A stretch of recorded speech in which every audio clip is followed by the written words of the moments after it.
Erlar 30dan oshgandan keyin haqiqatan hech qanday qiziqish qolmamdi. Har xil ziddiyatlar chirmab olamdi. Men bu masalalarni hal qilishingizga yordam bera olmayman. Ammo hech bo'lmaganda kiyinishingiz jihati taklif berib, o'zingizga bo'lgan ishonchingizni qayta turg'izlishiga ozroq bo'lsa-mu yordam bera olishim mumkin. Undaq ko'pchilikka 7 turli kiyinish jihatidagi taklifimni so'zlab beraman. Qiziqadiganlar bir tal yurak berib o'tib filmning davomiga diqqat qiling. Birinchisi, texmi ko'p pulni texmi oz kiyimga xajlang. Chunki bu yoshga kelganda sifat sondan muhim o'rinda turish kerak. Ikkinchisi, o'zingizning badan shakliga ko'ngil bo'lib qo'ying. Qo'sqingiz kundan kunga yo'g'onab ketyapti. O'zingizning ig'irligini kontrol qila olmasangiz, qandaqmi kelgusida cho'ng ish tavarta alayman deya olasiz.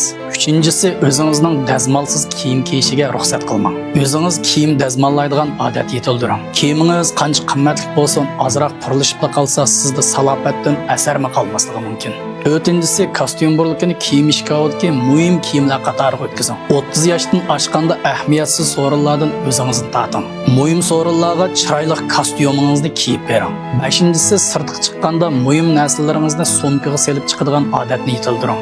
Ochqoch, kimlik va telefon qatorliq narsalaringizga muvofiq o'rin tepib bering. Hamma narsani yanjiqingizga pomlab selib olmang.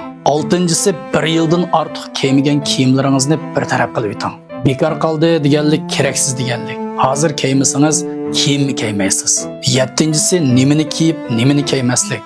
Kiyimni qandoq moslashtirish jihatda qiz do'stingizga yoki ayolingizga qaror chiqarg'izmang. 30 yoshdan oshganda o'zimizga tava go'zallik qarashimiz va yoqtirishimiz bo'lish kerak. O'zimizni o'zimiz xushal qilishni o'rganishimiz lozim. 30 yosh erlarga nisbatan bir o'tgan. Bu yoshdagi krizisdan hech kim oson qutula olmaydi. Balkim hozir bizning qila oladiganimiz faqat nachar taraflarimizni yaxshilab, kelgusidagi mumkinchiliklarga bo'lgan g'ayratimizni oshirish bo'lishi kerak. Sifatli kostyum burliklarga ehtiyojinglar bo'lsa, meni qo'shib olinglar. Keyingi qismda obrazinglarni yaxshilashga yordam beradigan texnik g'ayri mazmunlarni so'zlab beraman.